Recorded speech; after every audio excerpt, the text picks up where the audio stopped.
Hey, what is good, guys? Today I have a very special story time on a crazy night I had in Atlanta where I ended up playing beats for one of the biggest engineers in the whole city. So I was initially going down to Atlanta to attend this soiree slash networking event that was ran by the law firm that I'm represented under. Now, I've been to one of these events before in the past, but I was not expecting how the night was going to turn out.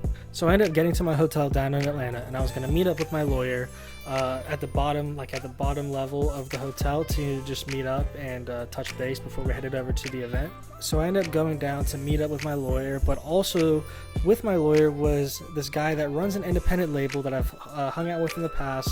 He's the one that got me connected to Bobby Shmurda and some other really cool artists in New York in the past, so I knew the night was about to be crazy. So we ended up chilling at the hotel for a little bit, just catching up, and then we were going to leave to the event. So I walked to the outside of the hotel where the parking place was, and boom, I see a Rolls Royce. I was like, dang, there's no way this is ours, right? It was. It was owned by one of the guys that we were running around with that night, and one of them said, Blake, hop in the Rolls to go to the event.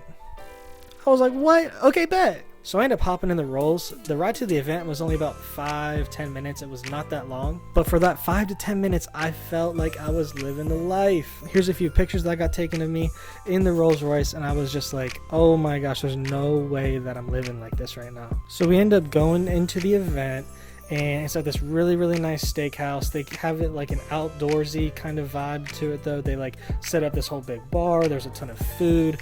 It was sick. There was all types of people running around at this event. There was A&Rs at major labels that I met. There were some really cool artists that I met, including I met a couple of the guys from the Paradox band that's now been blowing up this past year. They were super cool. I met this guy named Eli Derby, who's a fire R&B artist, and he actually just signed a major deal not too long ago, so shout out to him.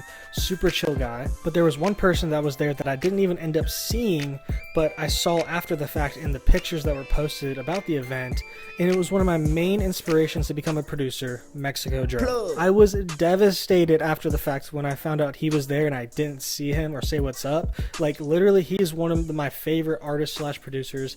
He's such a pioneer in the game. I was just so down bad that I did not get to meet him. But anyways, we spent some time at this event, and all of a sudden the guy that I was with that runs an independent label looks over and says, yo, we're about to go to the studio.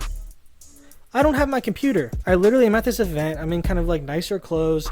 Like, I don't have my computer or my bag or anything. I am not prepared to go to the studio. But as you learn in the industry, you have to be ready for anything. Now, it turns out that the engineer that we were going to go see in the studio is a guy by the name of Jay Rich. Now, Jay Rich is Offset's engineer. He's recorded basically all the Atlanta artists. He recorded Lil Yachty's first album.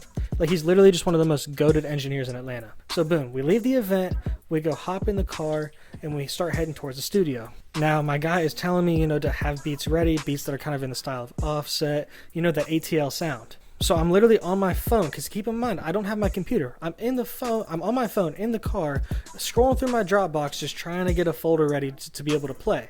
Now, there is a couple beats in particular that I already knew that I could go to in a situation like this, but I was just scavenging, trying to find as many as I could, because, sometimes you'll play a beat in the studio, and they'll just say, skip, skip, skip. So we get to the studio, and it's kind of in this location where you wouldn't expect a studio to be. I end up walking in, and we get greeted by the engineer. Super cool guy, like, actually made the experience super, super nice. Now, I didn't take too many pictures of while I was walking in, but there was plaques everywhere. It was all like early 2000s hits. There was like TLC, Britney Spears, like all these crazy plaques. So we walk into the studio, and now I had been in a couple studios by this point in time, but oh my gosh, this was the craziest studio I've ever been in. The mixer board was massive. Like, it took up the whole room. Like, I have a couple pictures here. And so we all get into the studio, and we end up just chopping it up.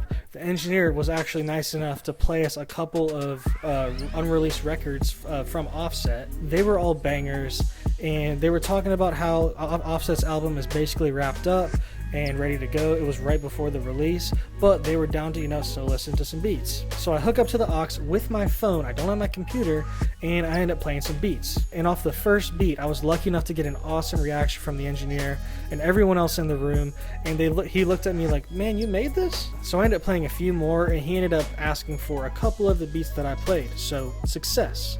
It was really just a surreal moment, knowing the work that this engineer has done and how he has recorded a lot of my favorite artists, and getting in the situation to play these beats was insane.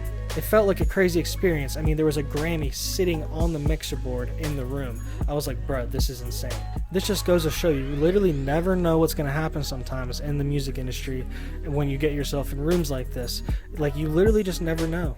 But yeah, that's basically the end of the story. I hope y'all enjoyed. Many more story times to come, and yeah, I'll see y'all next time.